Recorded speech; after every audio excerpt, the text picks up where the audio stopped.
রাধে রাধে রাধে বন্ধুরা, অমৃত কথা বাংলা চ্যানেলের নতুন পর্বে আপনাদের সকলকে স্বাগত জানাচ্ছি। আজকের পর্বে থাকছে কার্তিক মাসের সংক্রান্তি থেকে অঘ্রাণ মাসের সংক্রান্তি পর্যন্ত প্রত্যেক রবিবারে অনুষ্ঠিত ইতু পুজোর ব্রত কথা পাঁচালীর আকারে। ইতু পুজো কুমারী সধবা থেকে বিধবা সকলেই পালন করে। বলা হয় ইতু ব্রত যারা পালন করে সেই রমণীয় অসীম সুখের সুখী হন। ইতু পুজো আসলে সূর্য দেবতার পুজো, তার সঙ্গে শস্য দেবীর পুজো অর্থাৎ মা লক্ষ্মীর। তাই বলা হয় ইতু লক্ষ্মী। আসন শুনে নেওয়া যাক ইতু পুজোর ব্রত কথা পাঁচালী আকারে। সবটাই জানবো এই ভিডিওর মাধ্যমে। ভিডিওতে যাবার আগে অমৃত কথা বাংলা চ্যানেলটি করতে অবশ্যই সাবস্ক্রাইব করুন, লাইক করুন এবং শেয়ার করুন। আর ধার্মিক হয়ে নোটিফিকেশন ঘন্টাটি বাজিয়ে দেবে। পুজোর ব্রত কথা। এক রাজ্যে এক খুব গরিব বামুন আর বামনি বাস করত। তাদের উম্ন আর ঝুম্ন নামে দুটি মেয়ে ছিল। একদিন বামুনের খুবই পিঠে খেতে ইচ্ছা হওয়ায় সে সমস্ত জিনিস জোগাড় করে নিয়ে এলো। বামনি রাতের বেলায় পিঠে বানাতে লাগলো আর বামুন রান্নাঘরে পেছনে চুপ করে পিঠে গুনতে লাগলো। এরপর বামুনকে খেতে বসিয়ে বামনি যখন পিঠে পরিবেশন করছে তখন বামুন বলল, দুখানা পিঠে কম হয়েছে কেন?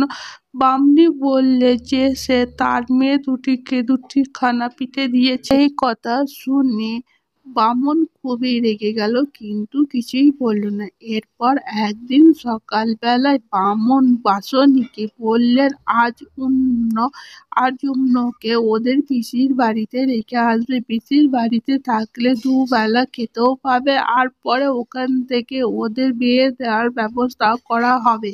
আমার বোনের অবস্থা তো খুবই ভালো, আমি এতদিন অভিমান করে যাইনি। বামনি খুশি না হলেও মুখে কিছু বলতে পারলেন না।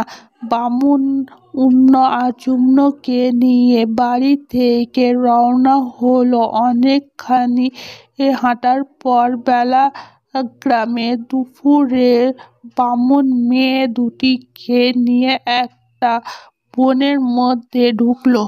মেয়ে দুটি খিদে তেষ্টায় খুবই কাতর হয়ে পড়েছিল আর তারা বসে থাকতে পারল না।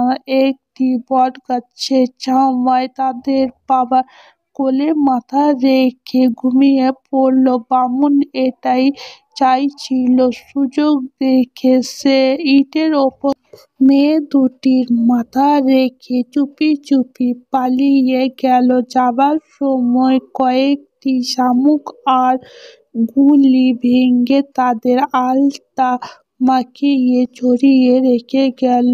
মেয়ে দুটি ঘুম ভাঙতে দেখলো যে তাদের বাবা সেখানে নেই আর চারিদিকখানি রক্ত ছড়িয়ে রয়েছে। উম্ন তখন ঝুম্নকে বলল, বাবাকে বোধহয় বাঘে খেয়েছে। ঝুম্ন বলল, না না, আমরা যে দুধখানি পিঠে লুকিয়ে খেয়েছিলুম তাই বাবা রাগ করে আমাদের পিসির বাড়ি রেখে আসার নাম করে বনে ফেলে চলে গেছে। পিসি বলতে আমাদের কোনো কালেই আমাদের কেউ নেই। এই ভয়াক বনের মধ্যে তাদের খুবই ভয় করতে লাগলো। দুজনাই চোখের জলে ভাসতে লাগলো। কোথাও বা তাদের যাবে তাও ঠিক করতে পারল না। এমন সময়ে দূরে বাঘের গর্জন শোনা গেল। বাঘের গর্জন শুনে তারা ভয়ে আরো আর্ত হয়ে উঠল।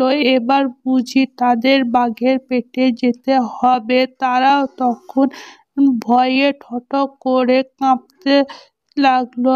এমন সময় উম্ন বলল, উঠো ঝুম্নদি, এই দূরে একটি খুব বড় বট গাছ দেখা যাচ্ছে, চলো আমরা ওখানে আশ্রয় নিই। উম্নর কথা শুনে দুজনাই ছুটে গেল সেই বট গাছের কাছে। দুজনাই বট গাছের সামনে হাত জোড় করে বলল, বাবা বতরূপী নারায়ণা, আমরা ভয়ানক বিপদে পড়েছি। ওই শুনে দূরের বাঘের গর্জন, বাঘটা এসে এখনই আমাদের খেয়ে ফেলবে, তুমি আমাদের আশ্রয় দিয়ে বাঁচাও। উম্ন আর ঝুমনোর এই কথা শুনে বটগাছ তখনই দুভাগ হয়ে গেল। উম্ন আর ঝুমনো তার সেই কোঠরের মধ্যে ঢুকে গেল, আর সঙ্গে সঙ্গে কোঠরটি বন্ধ হয়ে গেল।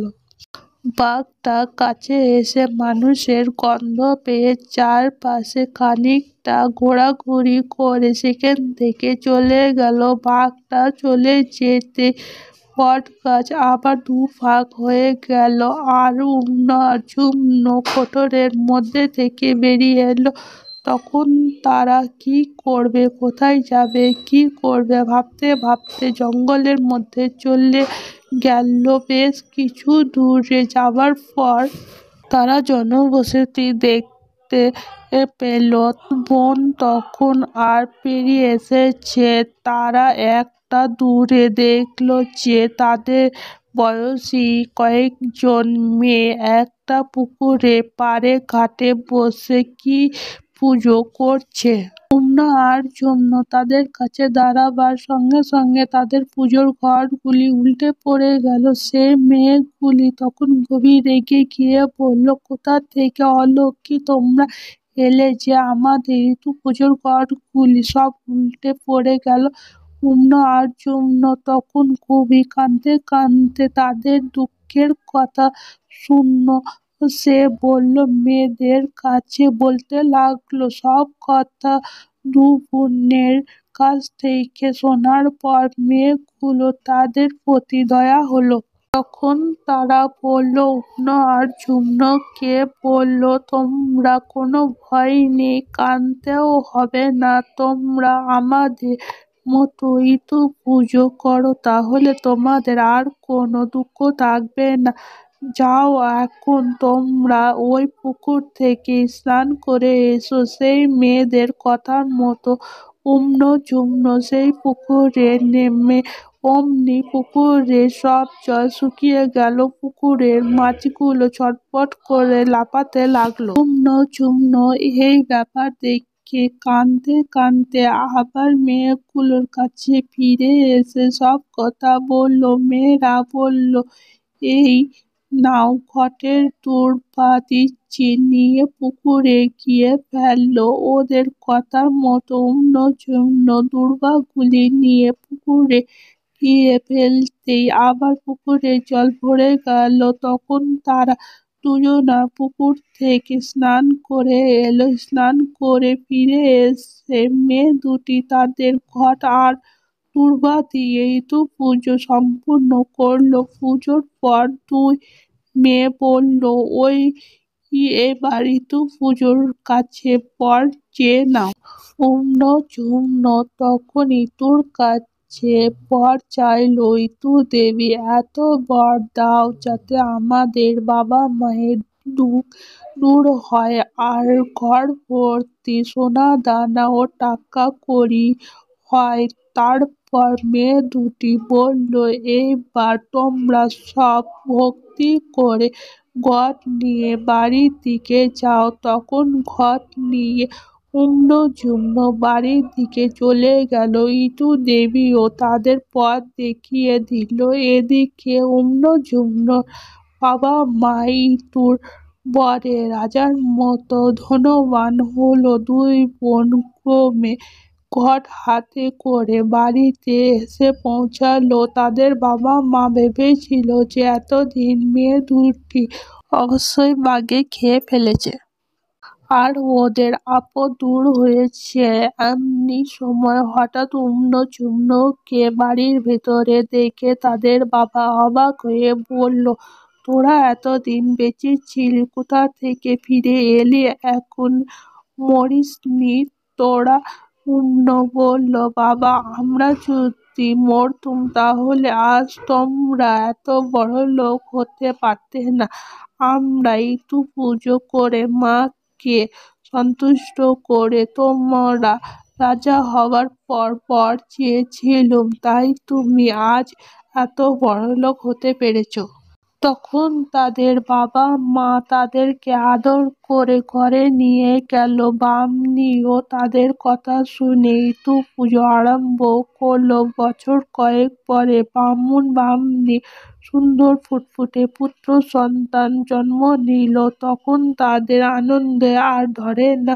ধন ঐশ্বর্য ও ছেলে পেয়ে মেয়েদের নিয়ে তাদের মনের সুখে ঘর সংসার করতে লাগলো। এইভাবেই বেশ কিছুদিন কেটে যাবার পর একদিন এক রাজার পুত্র ও কোটাল পুত্র দুই বন্ধু মিলে অনেক লোকজনের সঙ্গে নিয়ে বামুনের বাড়িতে এসে হাজির হলো।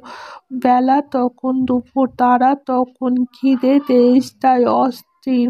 রাজপুত্র এসে সামনে উম্নকে দেখে বলল, আমাদের খুবই তেষ্টা পেয়েছে, আমাদের একটু জল খাওয়াতে পারো? উম্ন তখনই ছুটে গিয়ে একটা ছোট্ট ভাঁড়ে করে জল এনে দিল।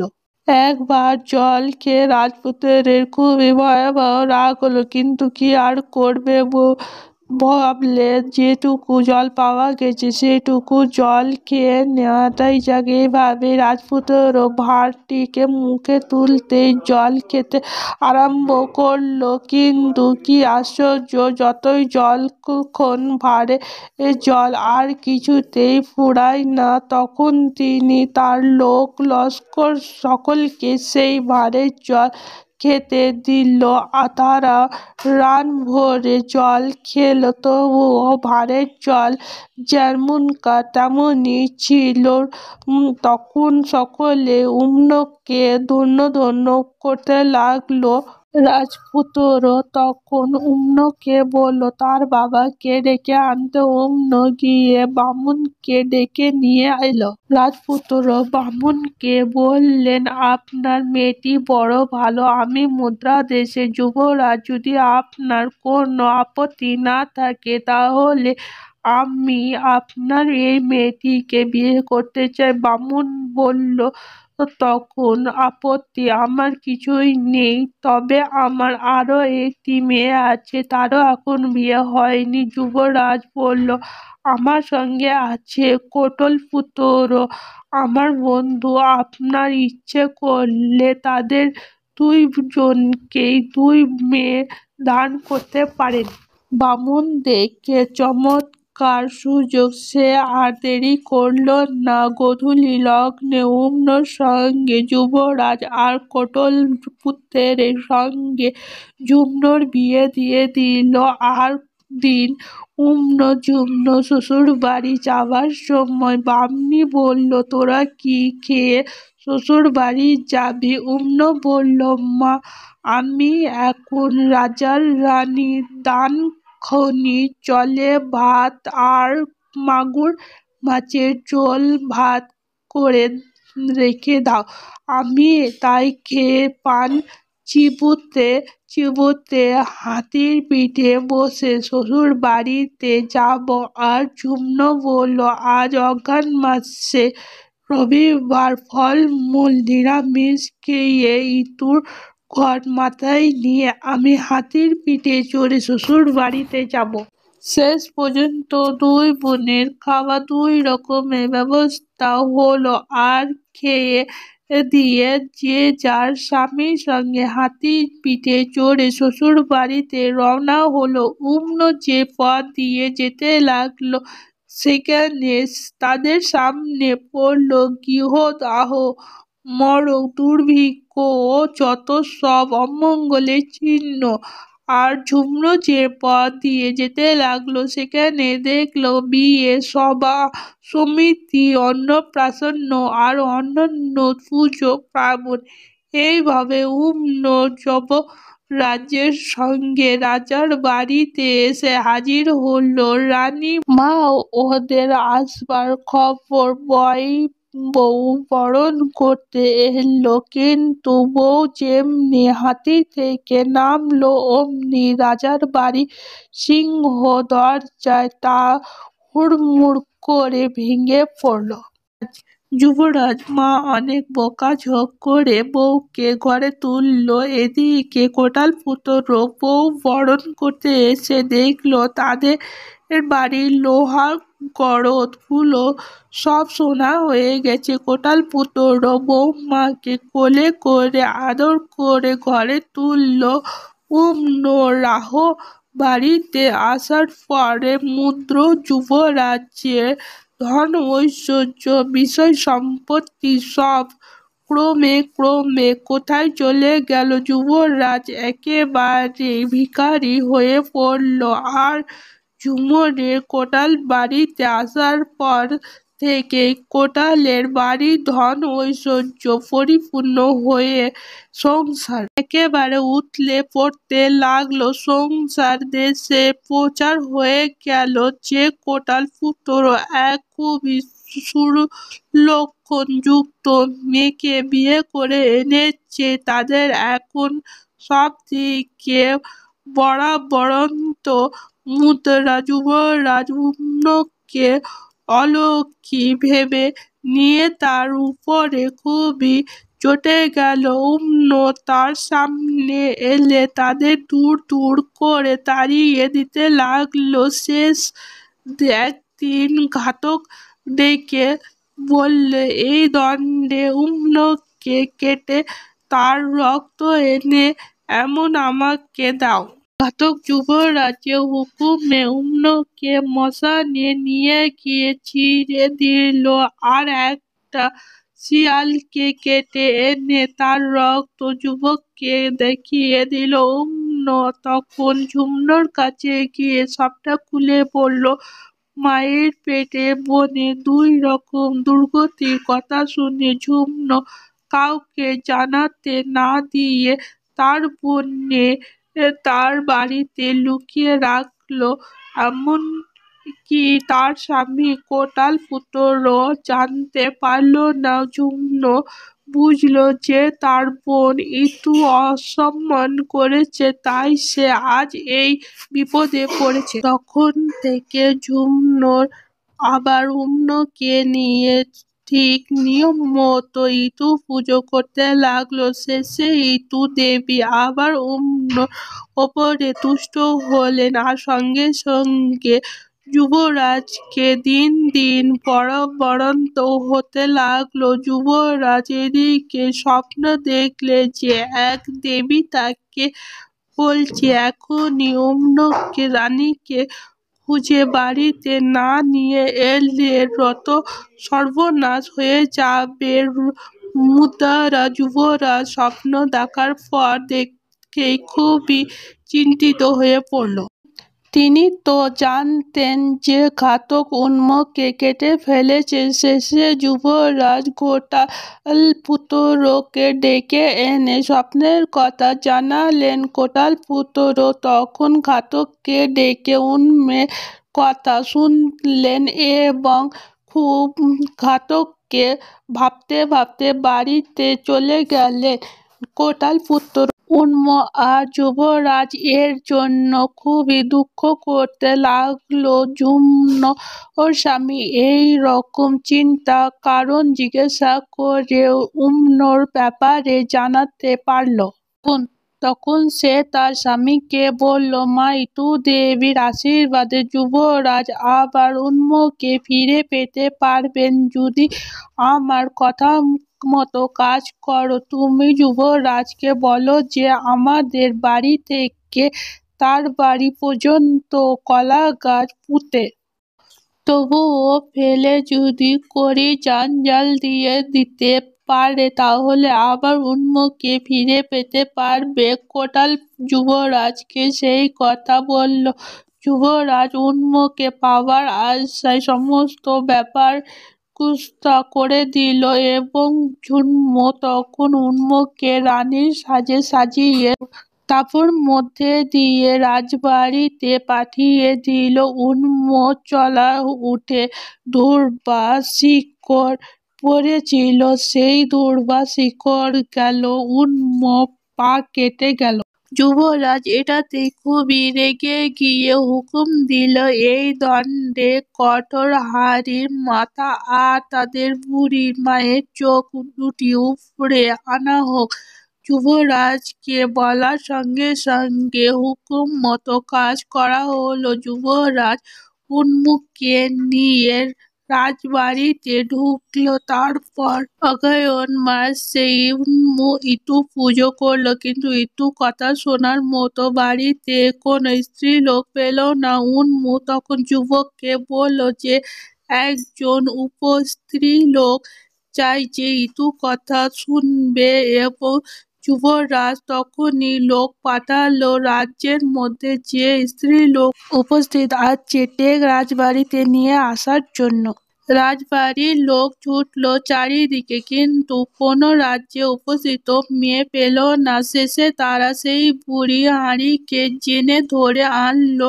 সে কিছুতেই আসবে না। সে বলতে লাগলো, ওই অলক্ষী রাক্ষসীর জন্য আমার 18 ছেলে মাথা কেটে গেল, আর আমি অন্ধ হয়ে গেলাম। আমি কিছুতেই সেখানে যাব না। যাই হোক, রাজবাড়ির লোকেরা তাকে জোর করে ধরে আনলো। সে উন্মুর কাছে আসতেই উন্মু তাকে বলল, বুড়িমা, তোমার কোনো ভয় নেই, তুমি আমার ইতু কথা শোনো, আবার তোমার সব হবে। বুড়ি তখন তার 18 ছেলে আর তার চোখ ফিরে পাওয়ার বর চাইল। মা ইতু লক্ষ্মীর আশীর্বাদে তাই হলো। বুড়ি তার 18 ছেলেকে আর নিজের চোখ ফিরে পেল। এরপর হারিণী চারিদিকে বলে বেড়াতে লাগলো যে রানী মা উন্মুর ইতু লক্ষ্মীর পুজোর কথা শুনে সে আবার তার সব ফিরে পেয়েছে। তখন থেকে গোটা দেশে বাসী সকলে ইতু পুজো করে আনন্দ বসবাস করতে লাগলো। ইতু লক্ষ্মীর ব্রতের ফল। ইতু ব্রত পুজো করলে মেয়েরা যথার্থ সুখ সম্পদের অধিকারিণী ও স্বামীর প্রিয় হয়ে থাকে। জয় মা ইতু লক্ষ্মীর জয়। অমৃত কথা বাংলা চ্যানেলে সম্পূর্ণ ভিডিওটি দেখার জন্য আপনাদের অনেক অনেক ধন্যবাদ। রাধে রাধে।